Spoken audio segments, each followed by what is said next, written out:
And we're live, and good evening to everybody online. This is yet another streaming from Animation Pandemic, and tonight with us we have, as usual, Francesca Pesce. Hi. Francesca Pesce works as lighting and Compositor. Lighter and compositor at BlueZoo Animation, so full CG pipeline. And tonight we are indeed going to talk about the jobs that one can do in a full CG pipeline. So let's have a look, and let's start by maybe explaining what a full CG pipeline is and what a full CG feature film or a full CG TV series is. So I will share my screen for a second and we are going to get started. There you go. Nice. So you should be seeing that on screen. There is a very good resource for those who want to know how the industry is structured in terms of roles online. And this website named Skillshare.com is a good place where to start from. I will paste the link in the chat so that you can go there and follow along with me as well. This is a very useful resource. And I think if when I started I could find something like that, I would have been pretty happy because in fact it's fairly difficult at the beginning to even know what is it that you can or can't do. So in here you will find that there are all the roles of animation, and there is actually some more, but let's go back to full CG animation. Technically speaking, when we talk about full CG animation, we are talking about stuff like, for instance, Luca from Pixar. This kind of stuff is full CG animation, as in everything you see on screen is computer generated. There is nothing that comes from live action footage. So this would be a good example. Now, of course, this is very high-end computer generated imagery. If you go for something a bit more lower end, you would be going for TV series. Now, out of the blue, can you think? Go-Jetters, let's go for Go-Jetters. Not that Francesca has any interest in Go-Jetters, she just worked on them. So Go-Jetters episode, let's see if we find anything up there. So for instance, this is still full CG, but it's just much lower budget if you think of it. And the amount of work that you have to produce per week or per day is a lot more than what you would have to do for instance, for a feature film like Luca. What do you think, Francesca?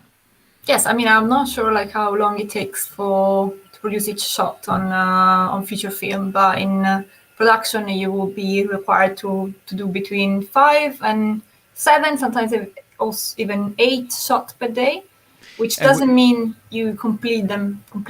You obviously set them up and send them to the render farm. But yes, that's the amount of work you're supposed to. And I mean, Francesca is talking, of course, about lighting and comp. If you were to animate this thing, you would probably be expected to animate. I'm not sure for a fact because I didn't work at BlueZoo Animation where this animation was done, but I would expect you would be animating between 7 and 13 seconds per day, more or less, as an animator in a production like this one. Whereas if you were working on a feature film, you would have quite a lot more time to do stuff. I've recently spotted an ad for an animator for a YouTube series, and the requirement was 2 seconds per hour. So there seems to be a certain amount of variety in the specs of an animation done per day on full CG. Of course, when you work in full animation, in full CG animation, it doesn't mean you have to work as an animator. In fact, if we go and check the Skillshare.com list of roles, there will be a link at the very top of the page that is called Careers in the Animation Industry PDF. And if we click on it, a PDF will open up, and this is a great map because it helps you understand which kind of jobs exist in full CG animation. Not all of them, I mean, this map does not and could probably not represent all of the jobs that are available in CG animation, but it does represent a fair deal of them. So let's have a look and see where do we start from. So in general, if you talk to recruiters from big companies, they will tell you that the usual entry-level point for a person with very little experience or just out of school is that of the runner, this guy in here. I don't know why it's represented as a woman, but in practice, there is no bias in there. It could either be a man or a woman. It doesn't really matter. I guess the one thing that usually is in common between the people who are doing running is that they don't have much experience, or maybe they just moved to a nation where they don't have a solid foothold yet. So they have to maybe go in as a runner. A few years ago, for instance, if you moved to Great Britain, it was much easier to enter as a runner than to enter in another position. And that was many years ago. We're talking about probably 10 years ago or so. Now I think it's a lot easier. What do you think, Francesca? It's pretty much just to get to know people, basically, to make them see that you know cycle, I guess, because there is no another reason. I think as soon as you have even a small job in UK, I don't think there is any. I don't think you should consider a runner as an obligation. I think you can do it, but you don't have to. I completely agree with Francesca. I mean, the general opinion in the UK, for instance, is that you should start as a runner, but that's an opinion, just like any other opinion. And I agree with Francesca. If you already have a showreel, if you already have production experience somewhere else, but even if you don't have production experience, you should try for a junior role, if your showreel is solid, that is. If it's not solid, you will know because they won't call you back. So it's pretty self-explanatory. What do runners do in production? Well, they do a variety of things. They may even bring coffee to the director or chop bananas. I mean, you never know what a runner could do. I mean, some legends say that runners also bring mysterious envelopes late at night to directors sitting in dailies' rooms. What's the content of these envelopes? We will never know, but well, we will leave it to the legend. Good evening to everybody, anybody who's following us today. The chat, remember, is open in English, Italian, and Spanish, so you can write in the language of your preference in there.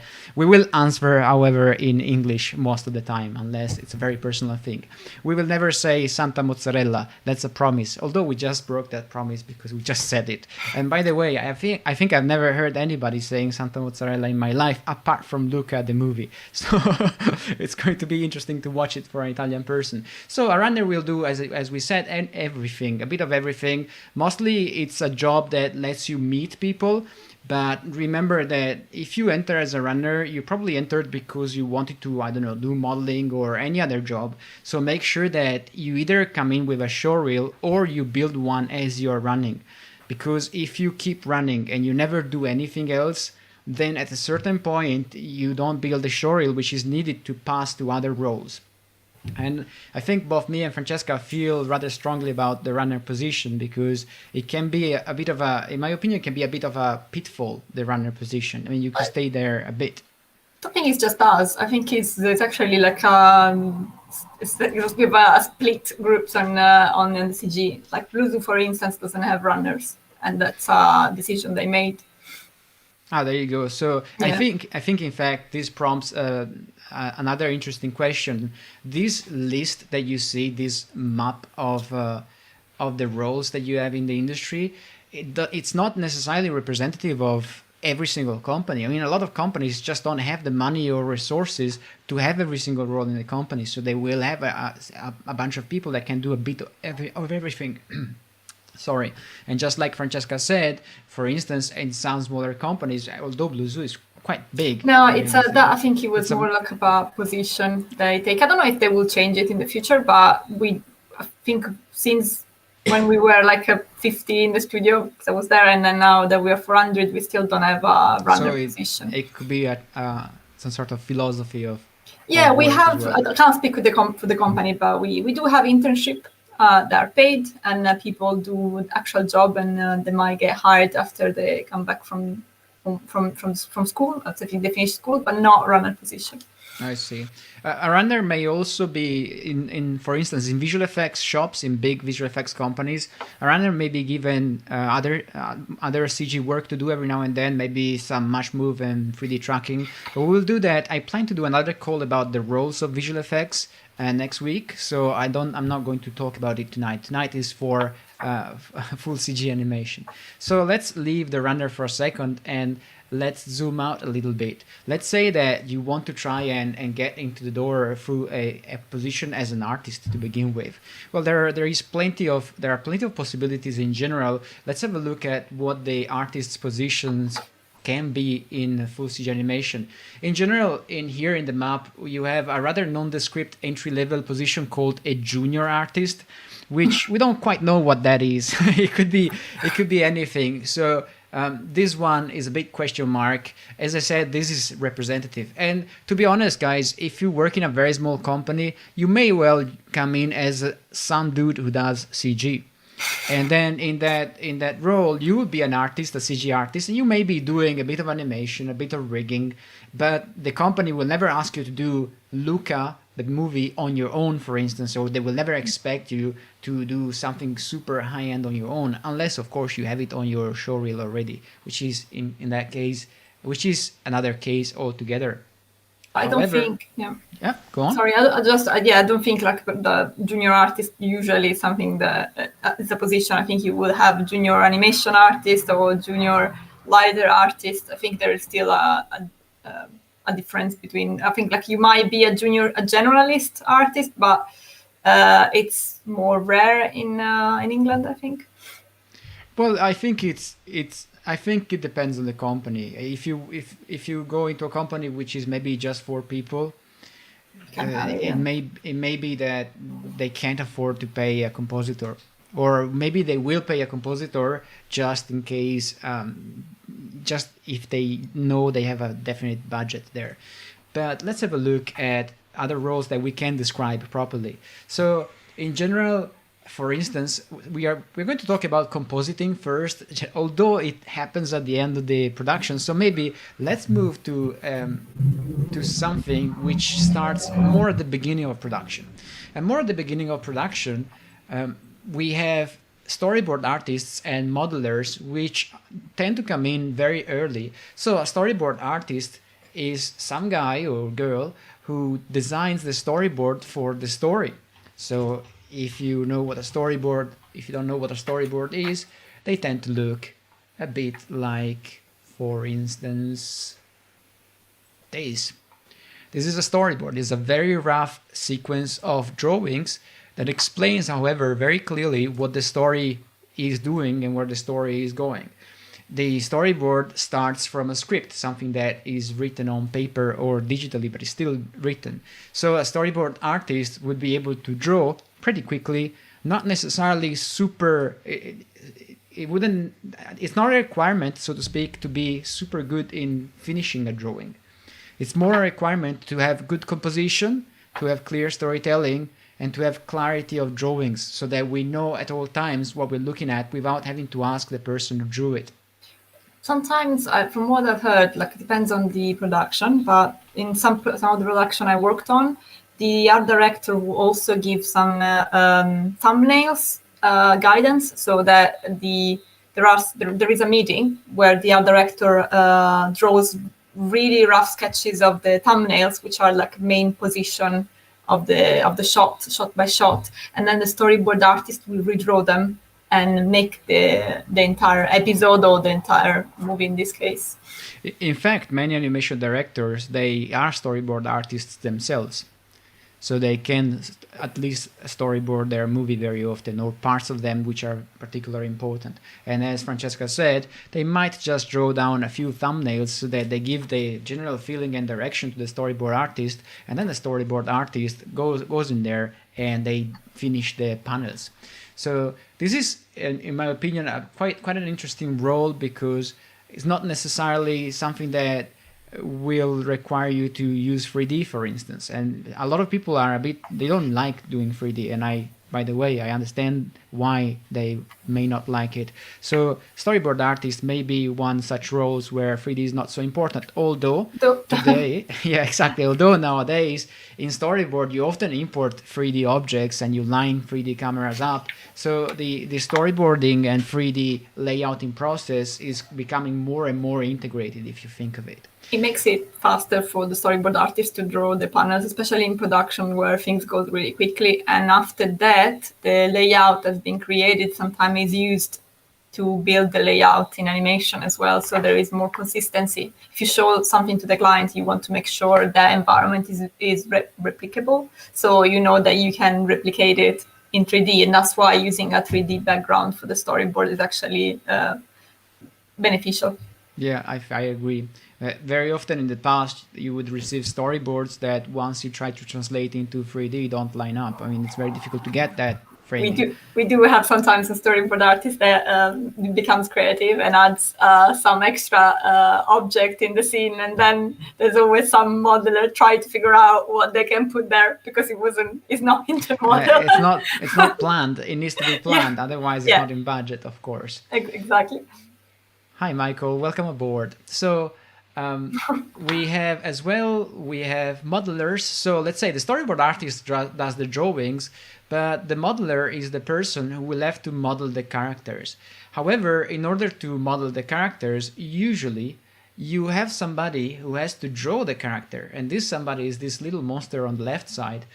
And this guy here is the person who will do concept art. They will do all the drawings for the characters, and they will get them approved by an art director.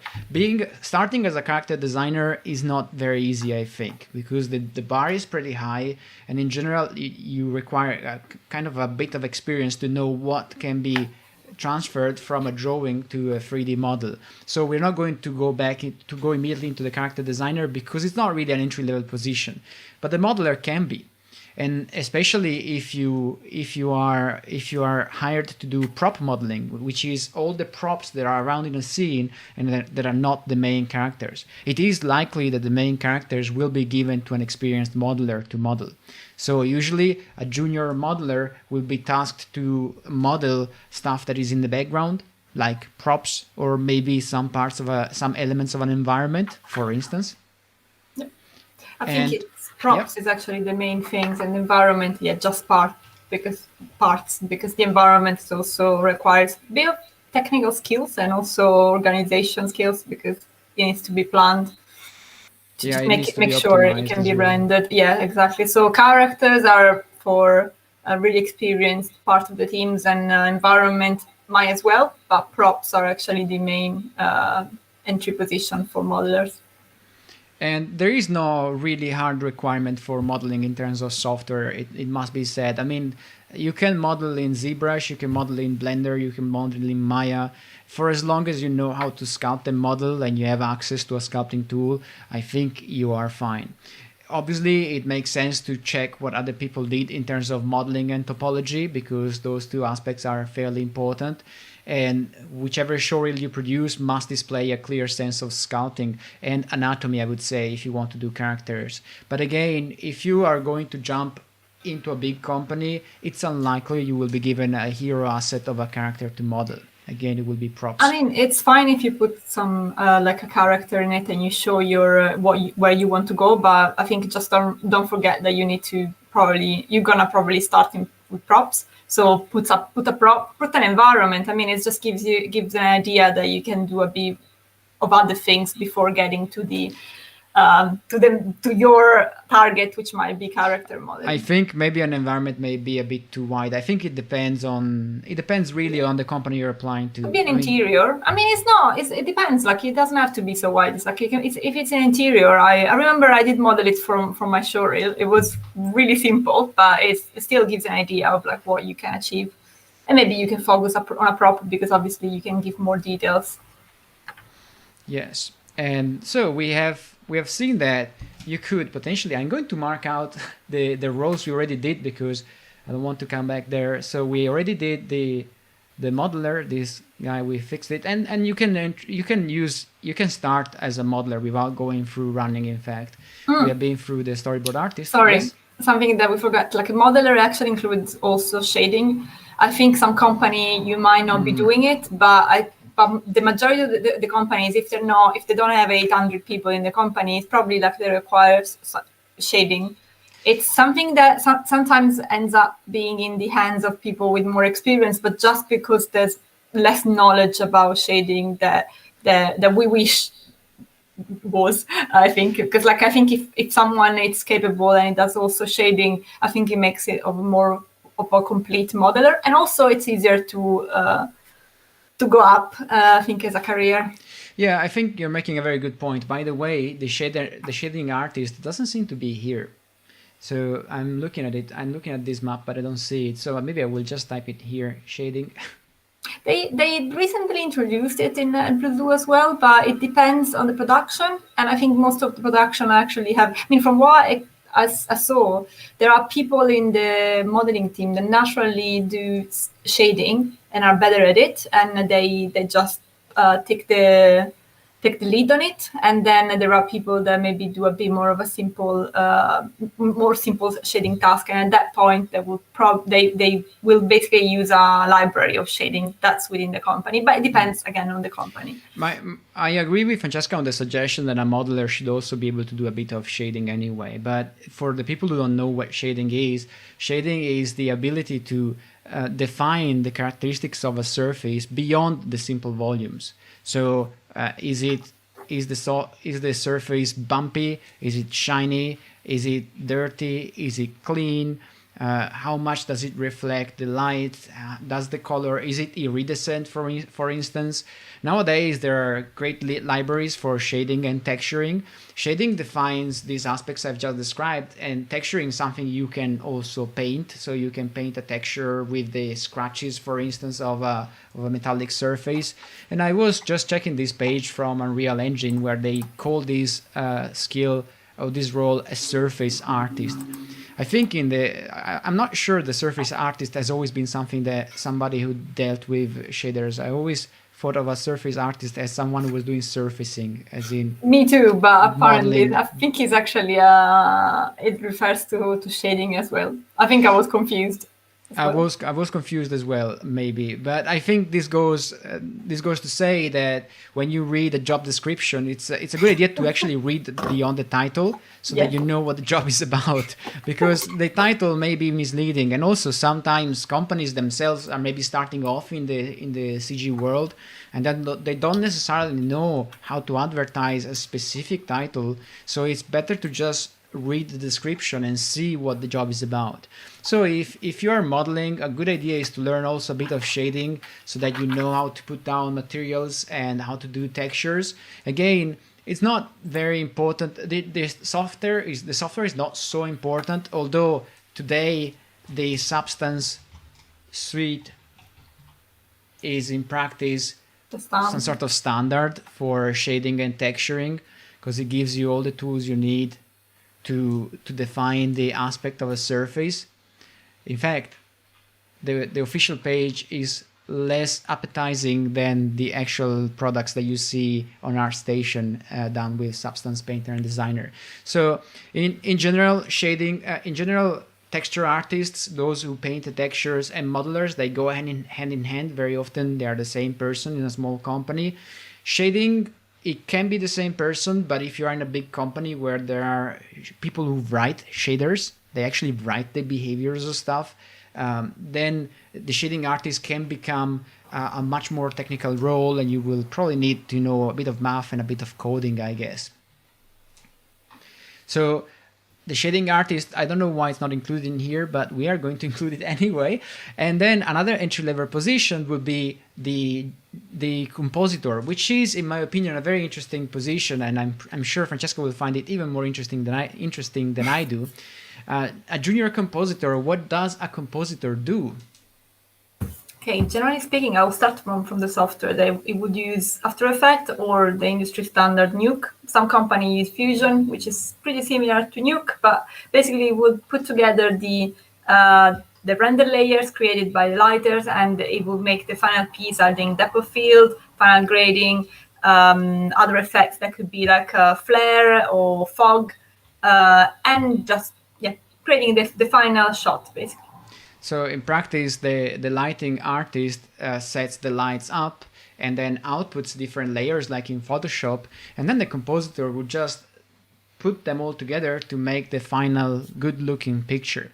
What I was referring to when I was saying that Francesca may find this junior compositor position interesting is that a lot of companies can't afford to just hire a compositor, or they just don't want to because it's not practical to their pipeline. So in practice, the compositor in a lot of places won't be just a compositor, but it will also be a lighting artist. What do you think, Francesca? I don't know if it's that common. I think it's something in common between few companies now, but it's not as spread as I wish it was. So I think so BlueZoo, for instance, we put together now lighter and compositor, like we've been doing so for the past 6 years, although it's a big company. So usually big companies tend to get more specialized artists. But small companies definitely put these two roles together. And I think it does make a huge sense because as soon as you lighter output some render layer, then I find it really odd that someone else picks them up and decide how to build the final shot, while the lighting artist had something in mind. The compositor artist might have something completely different in mind. So by having one person doing it, you can basically decide from the start what you want to achieve with your lighting and how you want to build your comp and go for it. So nothing is wasted and you're not missing anything in comp, basically. Yes, I have to say that in visual effects, probably the fact that lighters do compositing is a bit more rare. Although I think that most lighters can do their own composition, at least at a basic level. And then when visual effects is needed, a more heavy-duty visual effects, then a compositor will be needed. So I think it's a bit different, like the way that's approached, because I did a lot of interviews with people that did basically the slab comp, which is the starting point of the compositing. So where the lighter puts everything together and builds like a basic comp. And I think although it's a first base and means like this person still knows how to use Nuke, they wouldn't have an insight of how other tools within Nuke work, and specifically the grading. I found it's something that you would develop only if you actually do compositing in depth. I see, yes.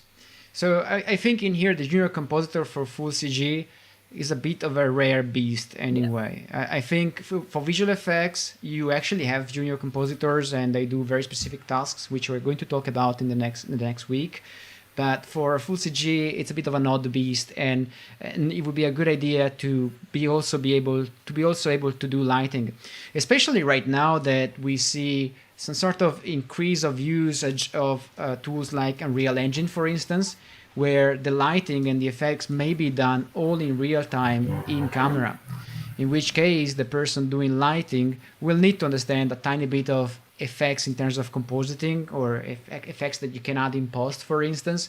So I think this is the fact that compositors and lighters are going to become a bit more together, let's say that way, it's going to become more and more of a thing in the future because of the real-time technologies, whereas you may not even need to output so many layers anymore, so everything will happen in camera, hopefully. We're longing for the day, right? I think someone at BlueZoo said like we're thinking that Unreal solves all the problems and makes really quick renders, but actually you still need to work on it. There's still things you need to do. Unreal Engine is a great tool, But in practice, if you want to have, say, global illumination, very good anti-aliasing, and a lot of effects, and a lot of lights and shadows, if you really want a good result, by the time you popped up all the settings, you're going to have a render that takes like a redshift render maybe. It's still going to take a few minutes per frame. So you have to, I think you have to balance, I think. I think the way is real time, but I'm not sure at this stage we can still say, oh, it's going to render at 24 frames per second. I don't think that's going to happen if you want to have very high quality renders. But for a lot of very stylized productions, it can actually be very close to that 24 frames per second, for instance. You can render out stuff in a very quick way. I think mostly more than the speed, there's actually the fact that you can output something close to being final really quickly. So if you're not delivering the final quality, you probably can show the client already something that's rendered immediately after the animator has finished animating it. So that's the plus. But I think at the end, when you do the polishing, I don't think it would take necessarily far less. Yeah, I think so. I mean, and plus the thing with game engines is that they were designed for another purpose. So in practice, if you have a problem there, you need a specialist to go in there and dig into the engine and find out where the problem is, which is a good thing in a way, because it means that you can work in a game engine now and work in TV series, for instance, which you wouldn't have been able to do just a few years ago. So we have lighting artists and junior compositors, and I guess we can go to the best job of them all. I mean, I think we all agree that animating is the most fun one can have in production. Well, I don't know why people can think otherwise. I think it's pretty accurate as a description. So in another entry-level position can be that of the junior animator. To be honest, in the past, the junior animator often ended up starting as a layout artist, or I think it might still be like that. I mean, it depends. Not everybody does it, but I think the layout artist it's definitely like a junior artist. I think it depends on what the layout artist is meant to do in a specific company. For some company, the layout artist may be just assembling the layout and not necessarily doing the camera motion, for instance, of the characters. Yes. And in some other companies, the layout artist may assemble the whole scene, do the camera motion, animate the characters just to place them roughly where they should be in time. So I think much depends on the company. Yeah. In that case, I'm not sure it would be a junior artist. It's very difficult to know for a fact. It depends on the company, but let's say that very often a few years ago you would start as a layout artist, and today layout artists may also be a bit confused with previs. So which is another part which became very much known for visual effects, but in practice previs is something that you can have as well in animation. That it used to be called 3D animatic or 3D layout very often. So in fact, previs artist is, let me write it in a language that it can be read. That wasn't really, what I was gonna say. It's not really. Yeah. And very often previs for full CG is done in-house. If you want to get to know a company that does previs, I would suggest you look at the third floor, which however does previs for visual effects mostly. So the third floor is a company that specializes in previs, and previs gives you this kind of result before you get to render. So it gives you a very, very basic, but actually I would say quite good. And very often they employ game engines, so it starts to look pretty good even before getting to the final render. This way, the director can already pre-visualize. That's why it's called previs. The movie as it will be before being rendered, so they can make changes. Obviously, it's far cheaper, and that's why it's a better way to do it rather than waiting for the. I think it has an initial steeper cost because you're paying for a whole process to be done at the beginning, so you may think it's more expensive, but in practice, it considerably chops down the amount of time that you spend in redoing stuff or reshooting. And previs can be done also for live action movies, but we're going to talk about this for visual effects. We're going to talk about this in another call next week, of course. So I would say you may come into a junior animation position through previs or layout artist, but it's not really a given. And nowadays, really, it's much faster, I guess, to just go to an animation online school and build a very solid show reel for animation, and then animate and then apply for an animator position. Again, as you join a company for the first time as an animator, do not expect people to give you the lead shots or the hero shots, because of course they don't know you, and they don't know if you will deliver. So at the beginning in a company as an animator, you're given very simple shots or simpler shots. You're also given much more time to finish them, and then depending on how you perform on those shots, you're given more and more in beefy stuff, let's say that way. And the more you prove dependable and reliable, and the more complex and important the shots will be, until eventually you tend to be given entire sequences. If an animator has entire sequences in a showreel, that is usually a good sign, because it means that they are trusted with the continuity of the sequence. For instance, they are trusted with the continuity of acting. So that's a very good recognition, I think. In general, sequences are done by lead animators who are a bit more senior in position. They have been around for a longer time. They're more productive. They usually know the company a bit better. But nowadays you can enter as a junior animator a lot easier, mostly because the bar of education has raised so much that the showreels of animators are much better nowadays. That's another thing. 20 years ago, a junior animator would produce stuff that would be considered barely acceptable nowadays. And nowadays, junior animators do amazing stuff, really amazing stuff. So the animator is the guy responsible for animating the characters. It's a fun job. I mean, I like when I animate it. You need to really listen to music though. Say again. You can't listen to music while you're working on yeah, it. It's a bit of a downside. Although, I mean, there is this philosophy for which you have to be in the zone to animate. And some people, they need to listen to music to get into the zone. I can't. If I put on music while I animate, it becomes very difficult for me. I just don't have the concentration necessary. I mean, I can do it, but it takes me forever. But some people, they listen to music. I'm not one of those people. If you're very productive and you do amazing animation, you listen to music, keep doing it. But check if this music is actually slowing you down. Or you just move to lighting and compositing. Or you just move to I have to say the lighting and compositing is it's fun in a way. I mean, I did some lighting and comp. I think there is a lot less pressure in the fact that animation needs to be really, really looked after for every single frame before it can work. And in animation, it's very difficult to know. Until a certain point, you don't quite know if it will work out nicely. It's very difficult to know that. It's the same in lighting, though. Even in lighting, my experience with lighting is that once you set up the main lights, you kind of know that the shot is working. There's always, but I mean, it depends on the shot. If you have like an action shot, so like the camera moves a lot, good luck with that. You're not gonna know until you render it.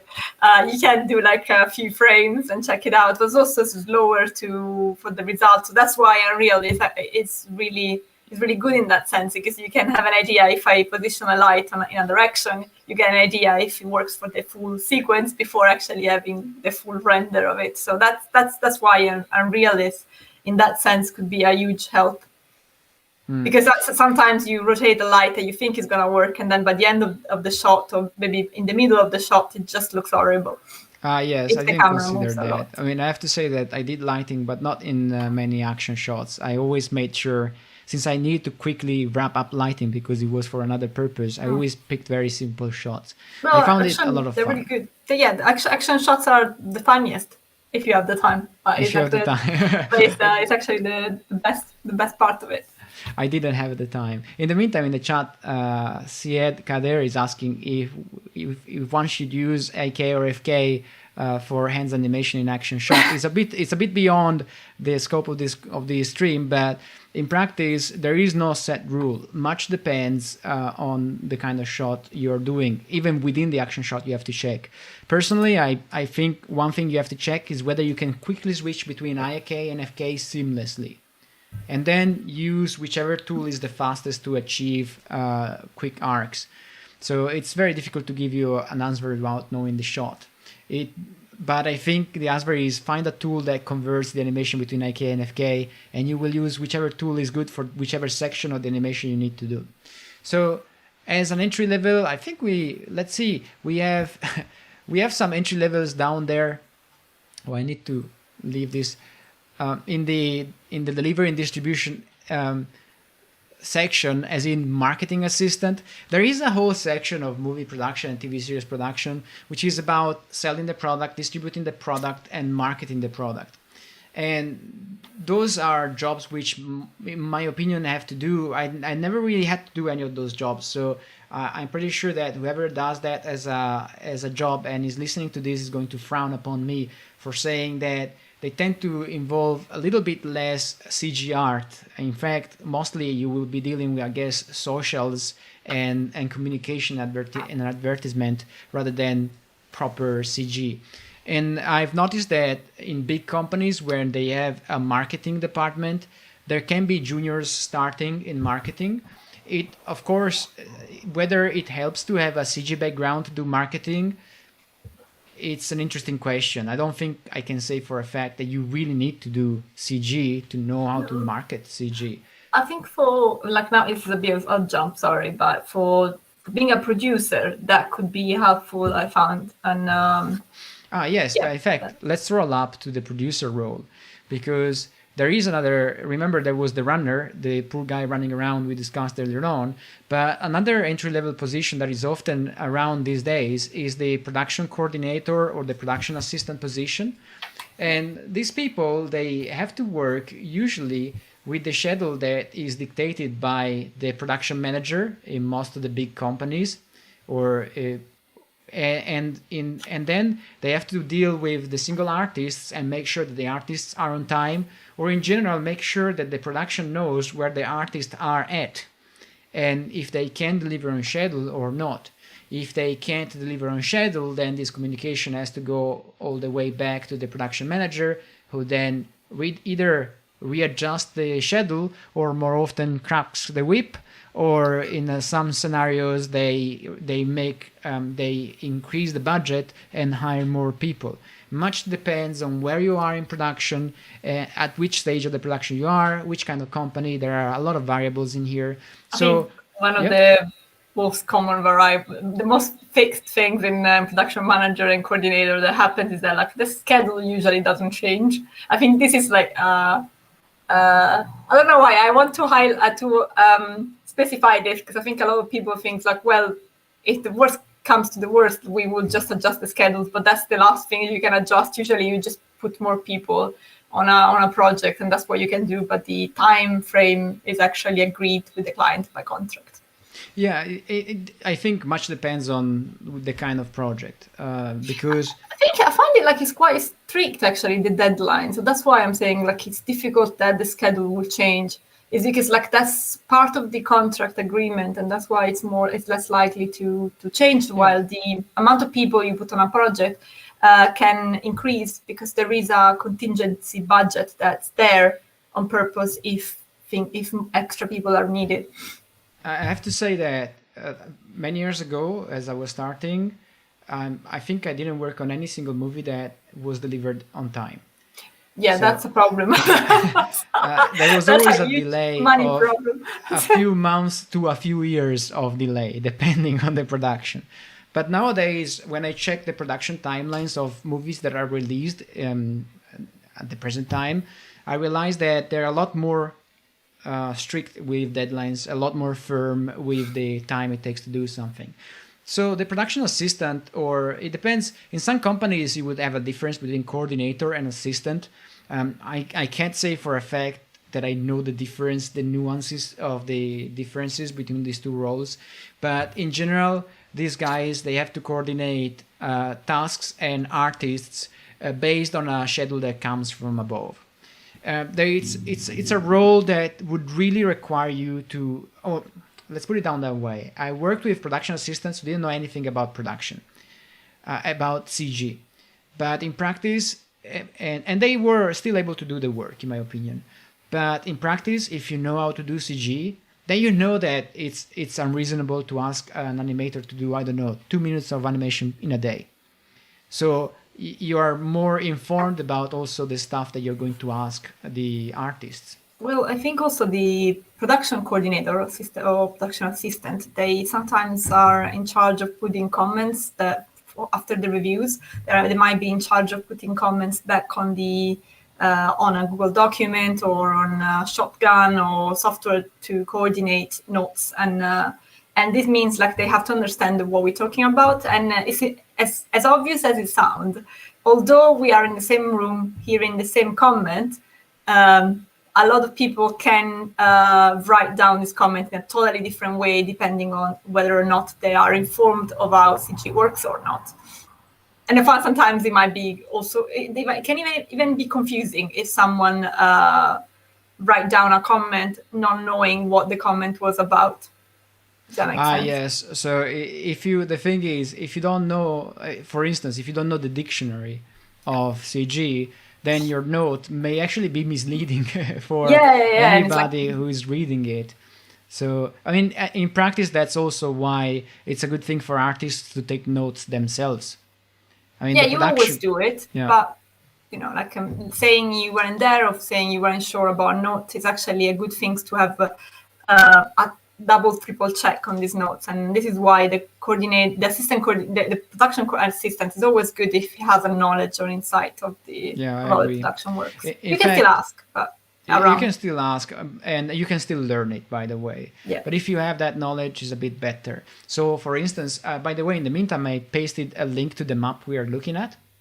So, for instance, if you're studying CG animation or CG in general or 3D CG in a school and you have team projects, maybe if you're interested in production coordination, you can organize those team projects and see how it works. One of the things you will understand is that you are likely to become the magnet of hatred of people around you in some situations, because you will be the one going around and ask, are you done? When are you going to do this? Is it ready yet? Have we arrived yet? You're going to be that person. But if you made a reasonable plan, you have all the reasons to ask for those deadlines to be respected. It's just when your deadlines are unreasonable.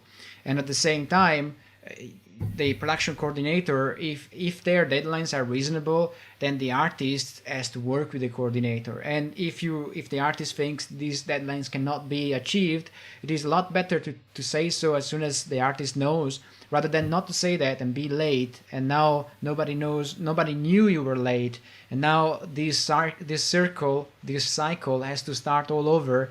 And there will be a lot of talking, a lot of meeting, and a lot of stress. A lot of stress. So working with a coordinator is a good thing to do.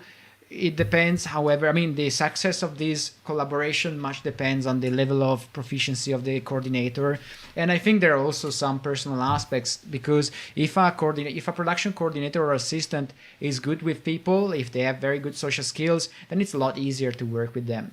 If their social skills are still under development, so to speak, then it's a lot more difficult to work with them, because their job is in practice making people happy in a situation in which is usually difficult to be happy, because this is the Amedeo's take on CG life. Well, it's because in CG things always go wrong in a way or another. Things always go wrong, but they don't have to be so dramatic. I think no, I'm not dramatic, but I mean, I'm saying you were expecting to deliver something tomorrow, and then something happens, and it's now usually always the day after tomorrow.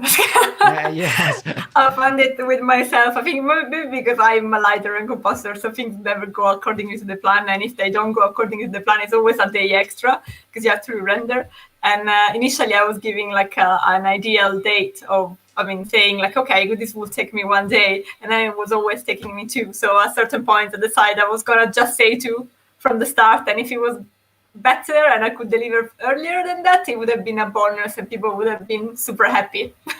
In fact, one of the rules of working with producers is to under-promise and over-deliver. Although the schedule is something you cannot change once again. So yes. Although you don't want to overpromise, sometimes the schedule they overpromised for the you. schedule is overpromised. But that's why I say, when I said it's not easy to be happy in certain situations, I mean, it's not easy to be confident that things will work. In fact, it's probably less than possible very I often. think in CG we do tend to say, but nobody die because it's just a cartoon, just an animation. Yeah, so the good side of it is that usually nobody dies because of this kind of stuff, because it's just a cartoon, and we're a cartoon, and we're not doing really anything. We're not building bridges or sending rockets to space. Luckily, I would say, we, because the amount fallout, of mistakes that comes out from a lighter, a compositor, and an animator all together in the same team is like, it would be like there would be explosion all the time. yeah, not only in lighting and comp. I think any department of CG has their yes. I think they all build up until it gets to comp. That's why it's, in a way, well, if you are lighter and compositor, at least you see the problems earlier. Because otherwise you get to the compositor that just has to hold up all these things that went wrong along the line. Yeah, compositors, we will get to that. They have it hard sometimes, I think, because of this. And we will know why in a second. So there is another section which is called post-production. So far, if you're doing animation, lighting, and comp, for instance, that is called production, although comp is something that is also called post-production in some companies. I mean, it depends really on where you are. I tend to consider it post-production, but since there is yet another phase of post-production in production, then, for instance, this map lists as post-production designer, sound designers, composers, editors, and edit assistant. I have to agree, though, on the fact that it's production, because it's still in the production. I mean, now, I think now it's still part of the production so strictly that that it still comes together in the same studio, in the same group of people. So I think it's, I don't know, I like the idea that it's still production, and then post is actually anything else, which is sounds, editing, and so on. Yeah, and there is quite a lot of post in CG as well. So all the frames that are composited, they need to be edited together. And for this, you usually have an editor and sometimes an editor assistant that slaps together the main draft, and then the editor refines everything, or the editor assistant prepares all the reels and the editor edit them. And the editor assistant is usually considered an entry-level position because by default they will be supervised by an editor. I have to say I never really met an editor assistant, but I did meet visual effects editors who would be, in fact, do the preparation work for editors. I do have, we do have them. So it's an entry level, yes. Yeah. They do sometimes just replacing footage once the editing is already been made, which is still a lot of work. I mean, there's still a lot of things that can be done, and especially on TV series. And it's an interesting point, in my opinion, to understand that if you like doing editing for live action, editing for animation may not be what you expect. Mostly because animation being the expensive thing it is, you can't just ask the animator to produce, 4 minutes of animation, then you pick the 20 seconds that you want. Although somebody proposed that to me once, and I was, yeah, sure. I think there's always some random director that maybe forgotten that we are in 3D and that we need to render it, and they just do this like overly long shot, and they think like they will cut them later, and you think like, or maybe they just say, can you do it longer? It's like, but how long? Yeah, how much longer? Just like 5 frames? 100 frames, it's like, it does make a difference. Give me 4 minutes longer. Okay? Yes. Maybe next time. So editor, that's also an entry-level position. And I think with these, we essentially exhausted the entry-level positions, or so we think, because there's some more stuff that is not on this list. Francesca, what do you say? So I have one, which is the recruiter. So the recruiter can also be an entry position. At least like a BlueZoo, we do have an entry position for recruiter. And then once again, it's really good if the recruiter has an understanding of how CG works, because I found it, basically, they do rely a lot on us, because obviously we can tell them what we want and what we need for a project. But on the other side, if they understand like what they need to look for, obviously they will select show reels better for us. Basically, the recruiter is who does an initial selection. So if say like 300, 400 people apply to BlueZoo, then the recruiter, bless them, they do the selection. So if someone applied for lighting, but then they put a show reel of animation, they just put them aside, and then suddenly the show reels goes down to maybe 10 or 5, and that's when they come to me, for instance. And if the recruiter did a good job, out of these 5, I actually find someone interesting. So you can see how things, how the selection shrink really quickly.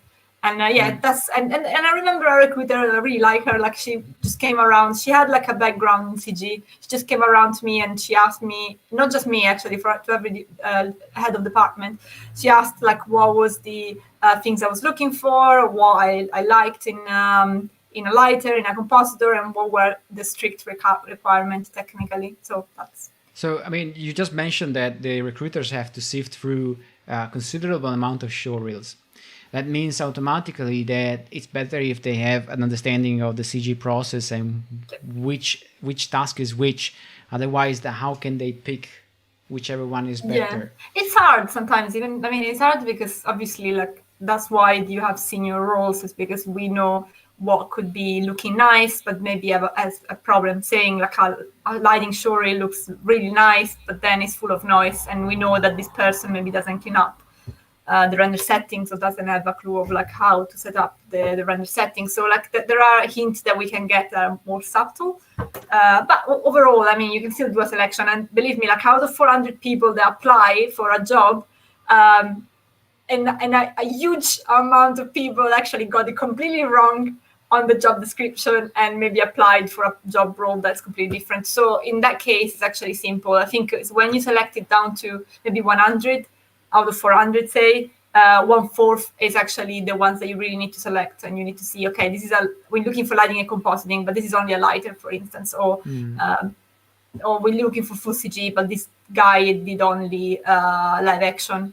And so which is why earlier on in this very call we said read the job description to understand what people are really looking for. I think it's a payoff that we keep saying, like read the job description. I think it's a recurring problem.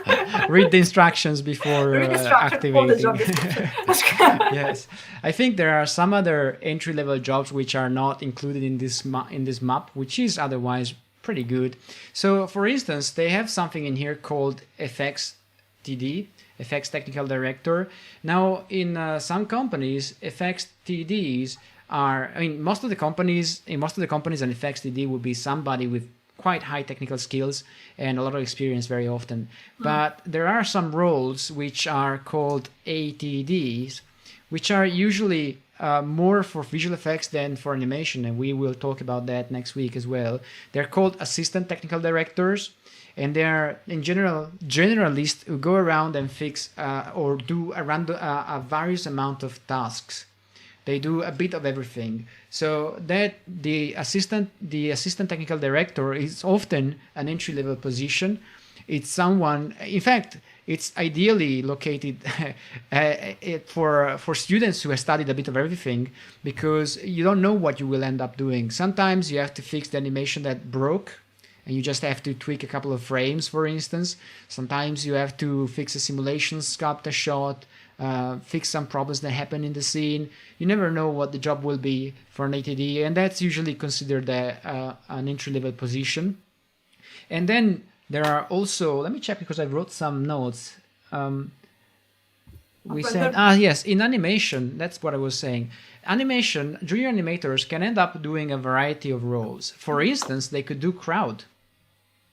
So in very big productions, the production may be divided between hero animation and crowd animation. So the hero animation are those of the characters which are in the foreground of a shot, and the crowd animations are those of the characters in the background.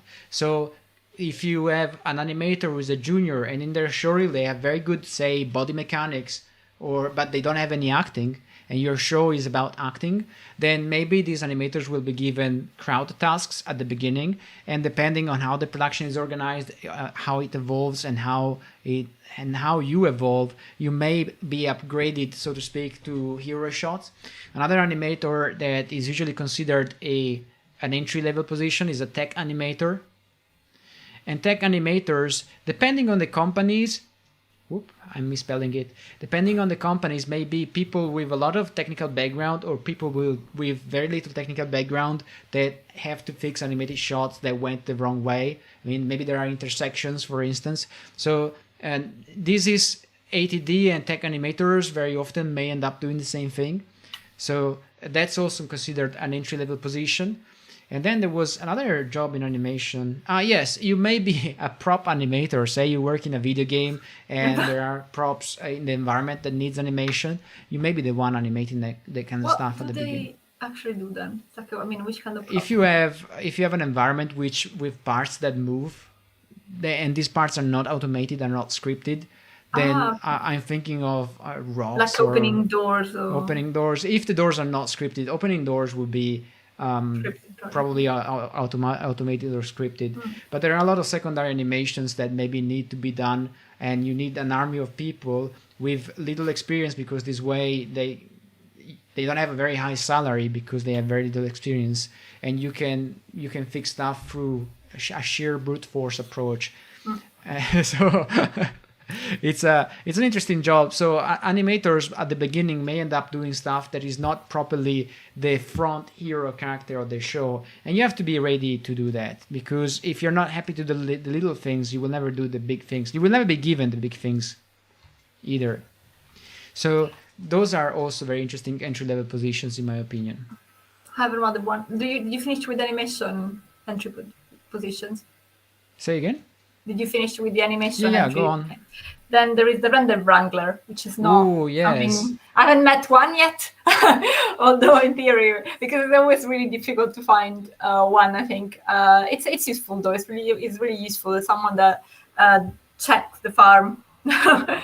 And another really glorious position for whoever is a lighters is like having a render Wrangler, someone that tells you like, oh, that broke, or this render layer is completely black, or well, stop these jobs on the farm because it was coming out with errors. I mean, or maybe resends stuff on the farm when there is an obvious technical issues that can be solved, and then the next morning the happy lighters comes back to work and finds a render which is done and without error. Yes, the render Wrangler is definitely a very interesting position, I would say, very important. In the legend goes that the render Wrangler is some dude sitting in a room in the darkness, day and night, in front of a phone, and in the old days, now in front of the email. And whenever a render goes wrong, they call the people responsible for the render, they inform them, or they even relaunch the render themselves. In fact, I think the render Wrangler is a bit of a position, it's a bit an odd position, because when you look for it, as in if you're trying to hire this person, you're looking for someone that is junior, because obviously it's a position that a senior person might not want to do because it's not creative or high skills as another position could be, not so appealing. And it's also not that well paid as a more senior position. So it needs to be a junior, but on the same side, it needs to be a junior which is really good in problem solving. So otherwise you end up with someone keep calling you, telling you, oh, the shots went wrong, not knowing why it went wrong. Right. So at the end of the day, it's like it just give you an heart attack rather than making your life easier. Because otherwise, as sliders, we actually tend to have a night peak on our renders, just if in case we have a delivery the next day, we just don't want to mess it up, and so we just cheekily check our renders ourselves. Yes, but I mean, with real time, hopefully, the render Wrangler will be evolving into something else. Hopefully, just someone technical that tells you like why something screwed up in the I don't know, blend shape. I don't know. I imagine like a bunch of things that could go wrong in terms of like intersection that you can't really fix, or maybe like you need an extra blend shape. I don't know. I can imagine things like that going wrong. Or maybe something flickering, maybe, or in like some geometry not like seeing through. Yeah. I don't know, things like that. In fact, there is another job that some very big companies have. I don't know how it's called really. Sometimes you have people who sculpt shots. So if the geometry is intersecting quite a lot, then some people will go in and sculpt the geometry physically in a 3D software to fix the intersection. And that's something that only very big studios, in my experience, have the luxury of having somebody who goes in there and just sculpt the shot and does. I do sculpt alembic for that. I just pinch vertices when they're intersecting and brutally pulling them up so that they don't intersect. So this is, I think, when it depends on the size of the team. When the size is smaller, you do anything. So like you basically becomes like a generalist automatically, which is fun. But yeah, when it's bigger studio, like it's mental to think that you can look after all these things, because then also the projects are much bigger. So in that case, again, the random Wrangler is big help. The level of complexity is just so high in these productions. Now, I think we have covered a lot of the entry level roles. So let's climb up a little bit more. And inside the production department, so where the actual magic happens, is, or well, it's not really honest to say that the magic actually happens a bit earlier, right? I mean, you would have a producer and a director setting up the whole production. You would have a writer writing the script, concept artist designing the production, art directors designing the style of the production, the head of story making sure that the story holds together. So you have a bunch of people that make sure that the magic actually can be done, let's say. So in actual CG production, you would have other roles, and those would be, of course, the animator, which we said is probably the best job one can ever aspire to in CG production. For certain people. For certain people, if you like it, it's the best job. I do know people that actually got really stressed doing lighting and compositing, but the majority get stressed over animation, so don't worry. I don't know I don't think it's fair. I think there is a fair deal of stress in animation, to be honest, but I'm not sure if you can. I think there are other roles which can be just as stressful. So the animators are the people who would animate all the characters that you have in a movie, and they may be working with keyframes or maybe working with mocap. It really depends on what the production employs. I think if it's full CG, I'm tempted to say probably it's more on keyframes, but it depends. But it's like it's full CG. Normally, I think it tends to be a bit more. I think things are changing because with the advent of inertial motion capture suits that are very cheap and readily available facial and finger tracking. Now a lot of animation can be blocked out in a mocap, and I would say very often, I mean, if you check the style of very high-end movies which are full CG, sometimes the animation is so similar to the video references that you wonder if it wouldn't have been faster to block out the animation in mocap. And I think some companies actually make available a mocap kit to just block out the animation faster. Certainly was the case in some places where I worked. And I also tried this method myself in some productions, and it works. So you may end up working with a mix of both or just keyframes. It depends on where you work, really, and the style of the production. And so the animator will just animate everything in practice, from vehicle to heroes. For instance, vehicles is something that maybe juniors can do very often. And in practice, they are very often under fairly strict deadlines and very often very busy. And and the problem with animation is that every time you change it, it takes a while to be changed. It's still not very interactive as a technology, I think, and that's probably one of the biggest drawback of the discipline. It's really cool, however, if you really like it. Make sure you like it, otherwise you won't love it. Yeah, I think it like if you are used to carry on like looking at things like for really long hours, not blinking. Remember, not blinking. Then it's like it's okay. I think I just wasn't a good animator. I'm not trying to undermine the animator's job. So I don't know, it depends on the taste, I guess. But animators wouldn't really be able to animate anything usually unless they either knew how to rig or they had a rigger in production. So a rigger is some person who grabs the model that was previously modeled and designed both the joint system, the anatomical support for the movements, let's call it that way, and the logic that creates the controls that the animator will use to animate their characters. So in practice, if the animator is the puppeteer, then the rigger is the guy who makes the puppets and makes the controls to animate the puppets. Riggers are often very technical people, and they know usually how to code. Usually in CG, you very often use Python. That's very often the case. And it's a plus if riggers can animate. Because riggers will have to design the controls that animators will use, they will also have to think of the ergonomics of these controls. How do we operate a control so that it's easier to animate the character? It's a good idea if riggers and animators talk to one another. In fact, the two departments should really sleep under the same roof, if you see what I mean. Because if they were separated, then the rigger would be maybe build a beautiful machine that is not really easy to operate. And animators would just complain to nobody because the riggers aren't there, or they wouldn't be able to actually ask stuff to the riggers. So communication between the two departments is actually essential. And if you are in a small production and the rigger is next to you, that's a very good position to be in, because you can directly talk to the rigger and say, look, I just need that to do that.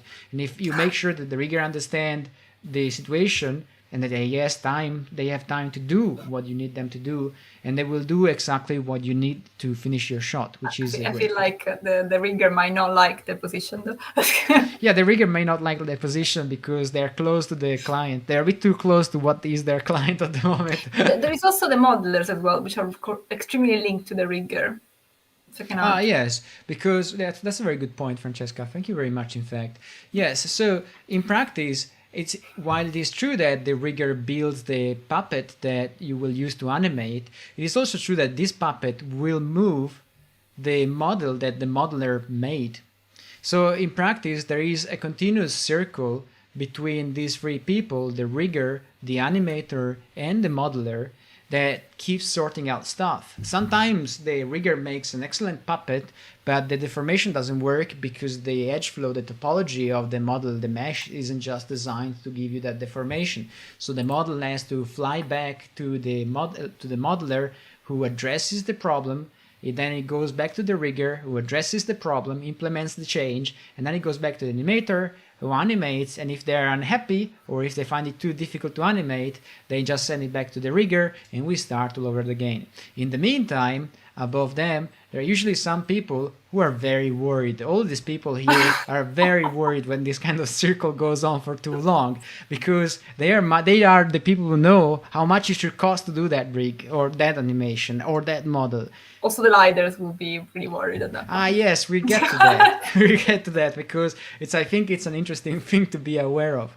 So riggers, and then after, let's say that after and during, actually in here we have an animation technical director, which is not considered an entry role. I wonder what it is exactly.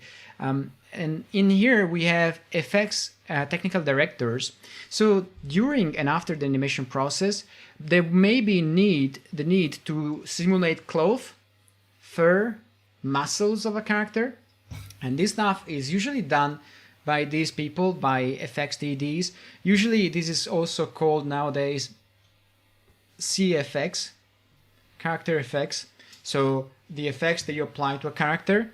And these people, again, very technical, usually they know how to do simulations. They may be using Houdini, for instance, to do their job, or a tool like Jiva Dynamics, for instance, to do the muscles. Much depends on what they do. I think there tends to be a lot of CFX artists in visual effects because of the fact that you end up doing a lot of creatures and they have to look very, very, very real. So the CFX artists and the FXTDs, they tend to add on top of the animation and the rig and the model. So as we said, simulations. And one of the software, I mean, a lot of people, they are really mesmerized by cloth simulation, for instance. And in cloth simulation, you have a tool named Marvelous Designer. I still really like it. Yeah, it's really satisfying. When you do those cushions and those duvet. You don't do just cushion and pillows and duvet, but they come out really nicely. Yes, it's very satisfying because you can design cloth in this tool and simulate them. The simulation works very well, and once it's done, you import it back into the pipeline. It's a very satisfying job. It requires you to understand how real-life tailoring is done, because this way you can create clothes that behave in a realistic way. I think it was originally born as a tool for designing clothes for the fashion industry, and then it found its niche in the visual effects as well. Then FXTD not only do character effects. There may be some more another department of FXTDs which don't do CFX, but they do just effects like smoke, fire, rain, destruction, anything that needs to be simulated and needs to have a level of complexity that would be very difficult to animate manually. So in that case, you would call an effects DD. Again, I think it could be a very interesting job. It requires usually people to know how to use Houdini, this software that does simulation. So that's usually the way in, I would say.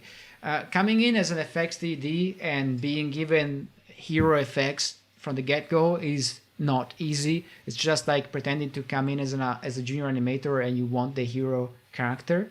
So expect that you will be given at the beginning very little stuff to do. So if they see that you master a little bit of fire, then maybe you will get more fire.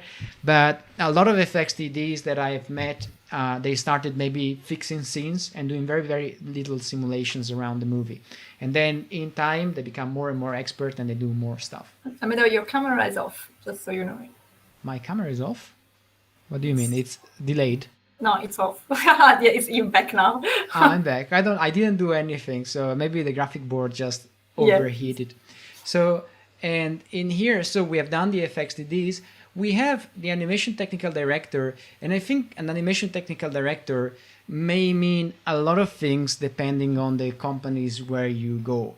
Because, I mean, some companies don't even have that role. So you wouldn't have an animation technical director in a company which is just 5 people strong.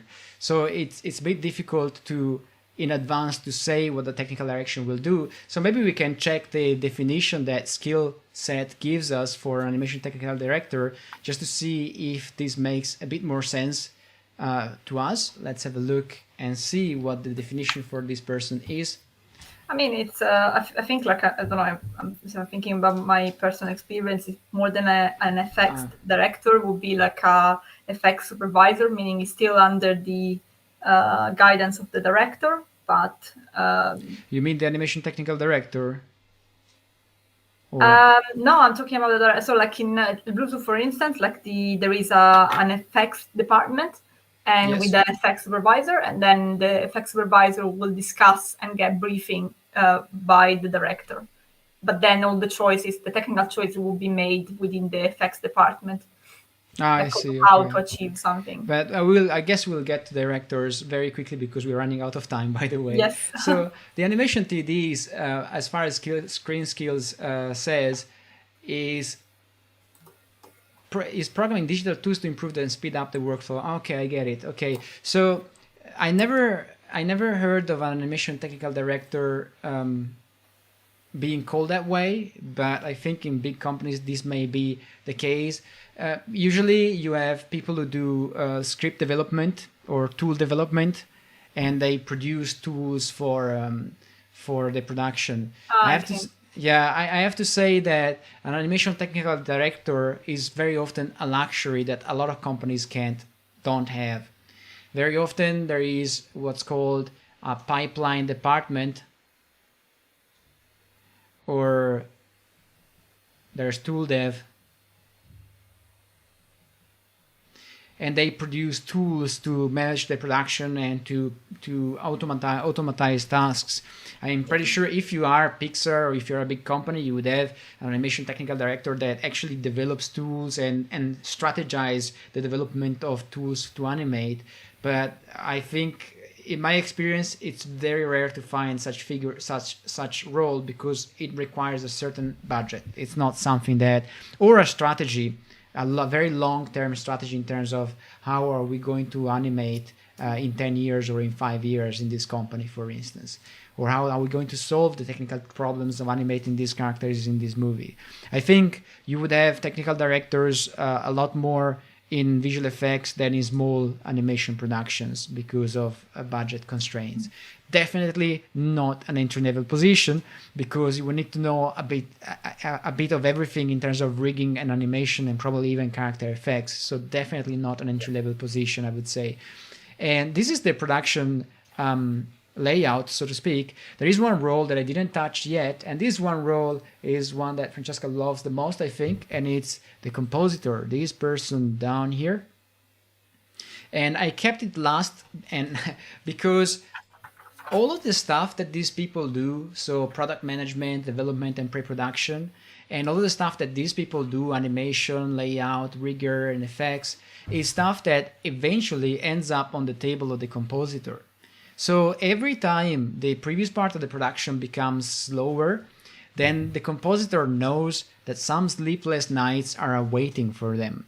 So what do you think, Francesca? You have moments where, if you're just a compositor, that's another reason why you have lighting and compositing together in some places, and I like it that way. But if you're just a compositor, you might, and everything is delayed, you're pretty much gonna get things far later than what you expect. So you might just have nothing to do for like days or weeks, depending on like how big is the company, and then suddenly you have like a huge amount of work to do all of a sudden, and you have to deliver it for the next day.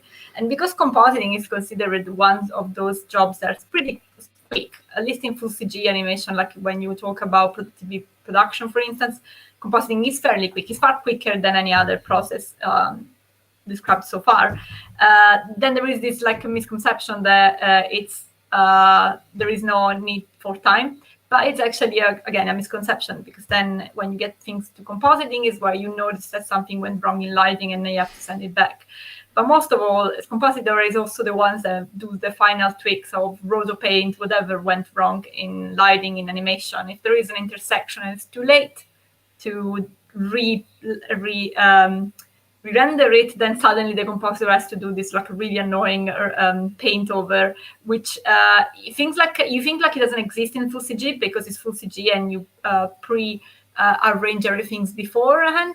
But it actually, even if it's not live action, you still do some roto, you still do some fixes in comp.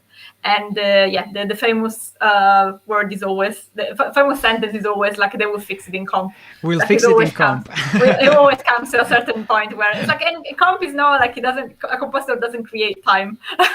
It's like, but I know a lot of companies where the compositor has literally like little to do until a moment where it has too much to do and needs to go through sleepless nights. But it depends. I think in TV series it's usually better because when by the times, that's why again lighting and compositing together might be beneficial, because by the times I see that something is late in lighting, I freak out and I go to the production manager saying like, we have a problem. And usually for some reason the lighters is the first one that will scream at this because you also a compositor, so you know that's gonna go really bad.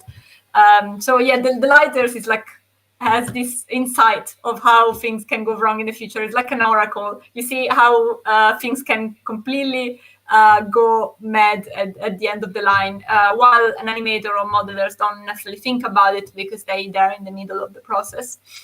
Yes, it's so be considerate of your fellow compositors, guys, and render as soon as you can and deliver the animation, even if it's not finished, for lighting tests as soon as you can, if the pipeline and production allow you for that. Although, once again, it's nice when the schedules has it so that the animation is completely finished and then a lighter can start the job, and then, which sounds like a really, sounds unrealistic, but actually it's how it should work. So like normally like animation is finished and is approved, and then a lighter starts working on it. But these days, very often lighting starts where the animation is still.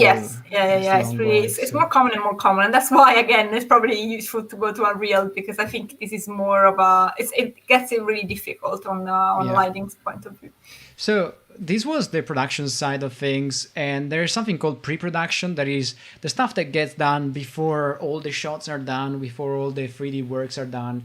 And in there you have a bunch of roles which usually aren't really entry levels. That's why we also kept them for last. And one of them, of course, which is really, really important, is the art director, who is the person that really does the production design very often on an entire production. They decide how things should look, how should the cameras be in general, which kind of angles very often. And I mean, the director usually is the ultimate responsible person for camera angles, but the art director may want to say, I want this movie to look like a noir movie, for instance, so all the camera angles should be this and that way, and they will discuss with the director. But very often it is a visual direction that the art director gives, colors, shapes. I think they can sometimes not have a contrast, have a clash of ideas, as in the director is ultimately the one at the top of the hierarchy, but so like he still makes the final decision. So if there is something in the look that doesn't find good for his or sensible for his movie or for his production, it will still have the last say. Yes, so the director is always I mean, the real last say is whoever puts the money in, really. Yes, Because because the client, but the director is really inside the production. The decision of the director is the one that matters, and very often art director and directors may work well together, but they also may have a little bit of a clash every now and then. The art director is pivotal. If very often you may have productions where the art director is not present, or they have too much work to do, and you know that because in camera you may have all sorts of stuff in the background happening, and maybe the composition is not even respected. I mean, it's just what happens to be there is what happens to be rendered. So the art director is also around for that reason. And then you have the background designer, which in CG, it depends a bit on the production. In some productions, the tendency is to do a lot of stuff in 3D. But one thing that you have to realize, in my opinion, is that in a lot of productions, the backgrounds are not necessarily 3D. So if we look at this shot that I found in these random showreel, you will realize that the background is actually made by what looks a bit like drawings. It's probably drawings. And then in the foreground, you have the 3D elements. So that means you don't really have to do a full CG scene to have a scene that looks full CG. So I guess that the background designer would provide with that matte painting. In fact, very often there's a senior compositor doing what's called DMP, which is digital matte painting. And DMPing is that technique you've just seen, for which we actually design the background in 2D and we put it on planes and we make it look like it's 3D stuff. And it's a lot cheaper. Say again? And it comes back to compositing it comes back to compositing. I mean, sometimes the compositors have to do this if they have time and if they are very experienced. But I think DMP requires a certain amount of concentration that is clashing with the fact that you have to comp shot after shot after shot. Yeah. So it's not always possible.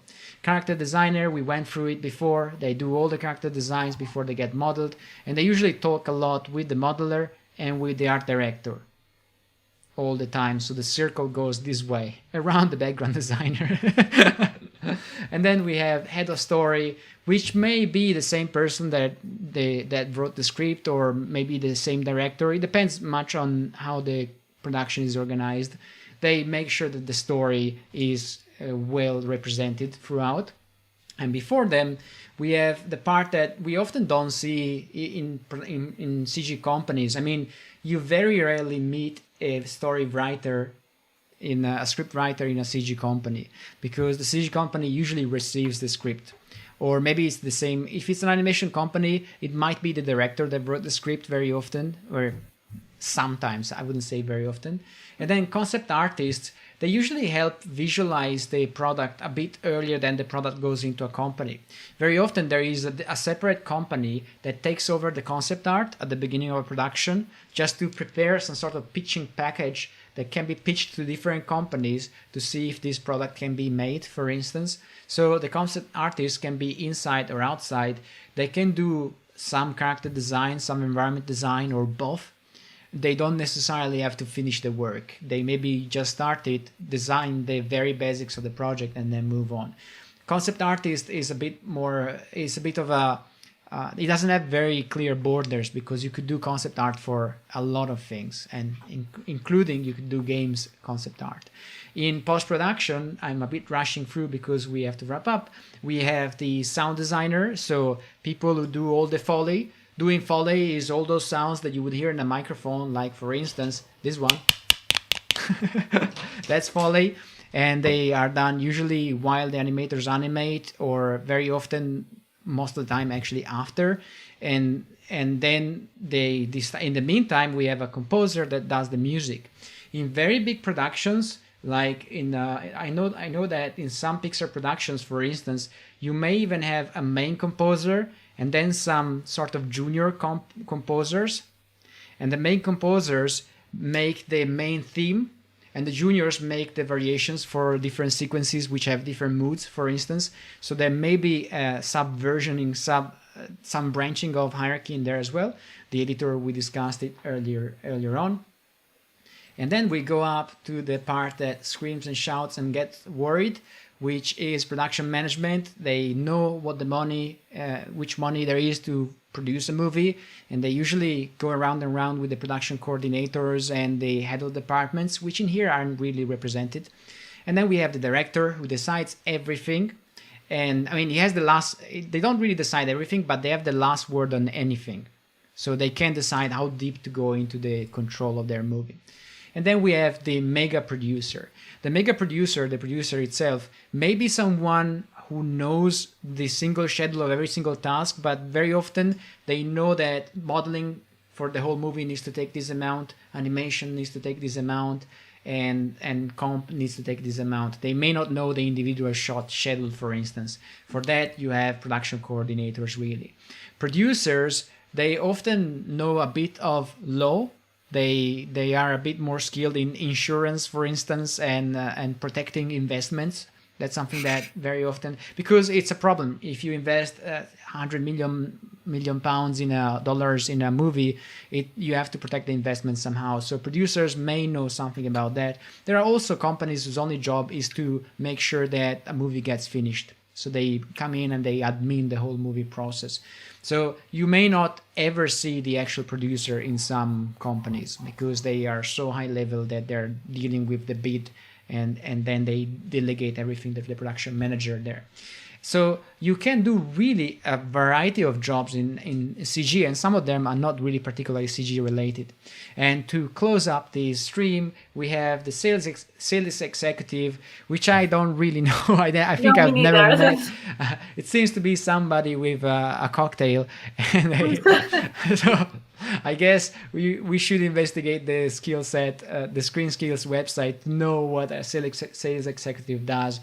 But I don't really know exactly. And I guess much of it depends on how the company is structured and what's the relationship with the client.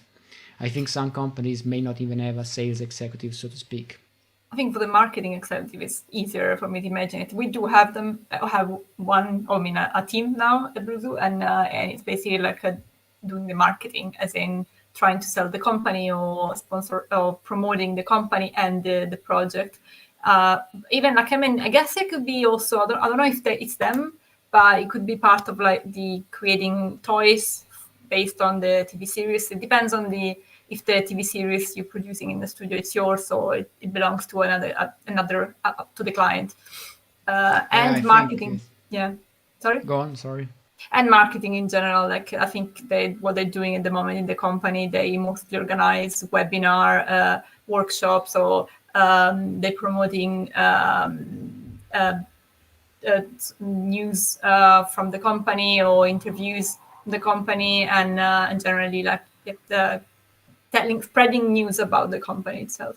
I think it's worth noting that marketing can do marketing not only in terms of marketing the products that the company makes, but also marketing the company as an employment place. So it's marketing towards artists to make them understand that the company is particularly good to work in, for instance. There are some certain benefits. I don't know which.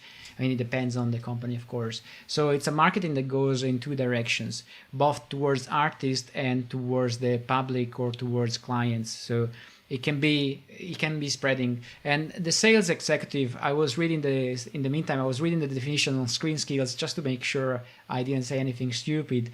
And apparently the sales executive makes it possible for the show to be sold. So in practice, it seems to be the guy that makes sure that to check contracts for, I guess, selling and distribution of animated project.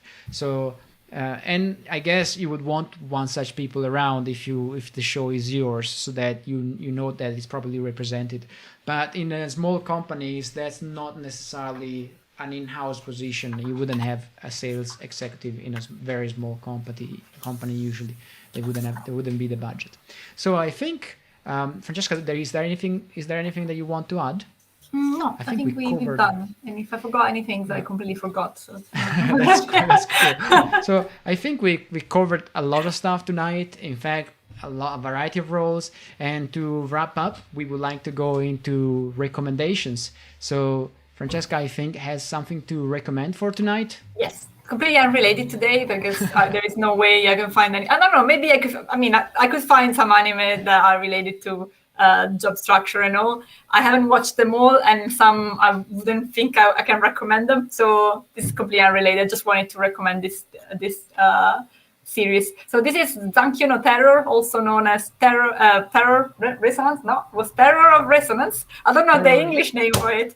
I think it's Terror in Resonance. In Resonance, okay. In English. So Zankyo no Terror actually is really, I think, like one of the strong feature of this TV series is that it's extremely good in quality, in animation quality, compositing, just because we are at it.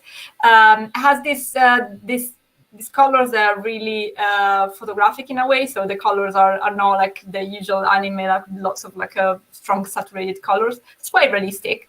And muted colors, and then the good things about this show is about the story. I think it's that it starts with a terrorist attack, so you think whoever did it is obviously the villains, and it's not. They're actually the main protagonist. And the story goes that these two terrorists are actually trying to they're making a challenge for the police, and they want the police to find the next terrorist attack before it actually it gets triggered. So it's an interesting story. It's also the end. I like the end. There are some parts that may be less strong, but I think overall, Zankyo no Terror, I think, is such a well-directed anime. And again, I don't know what was the budget on this show, but it was amazing. And the music is also one of the strongest bits of this TV series.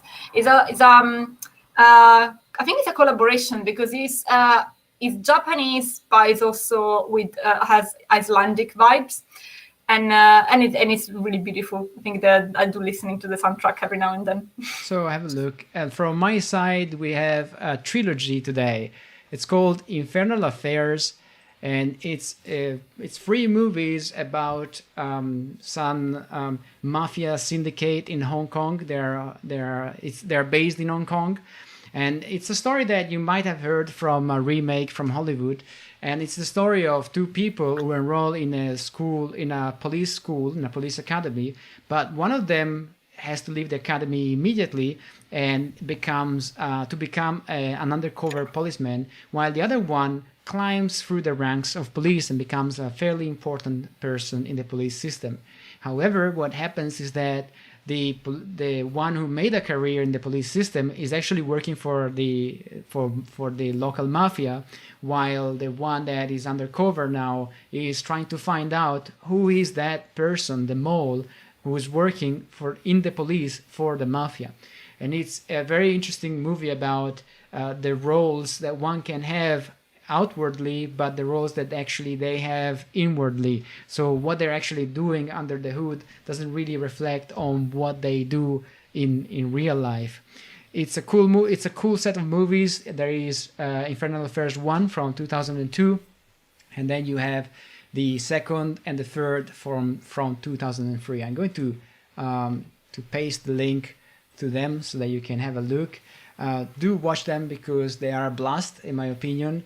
And some of you might have seen the Hollywood remake, which is called The Departed, but I don't think it really compares. I don't think it really matches. I think the original one from Andrew Lowe is actually a lot better in terms of pace and complexity of the characters.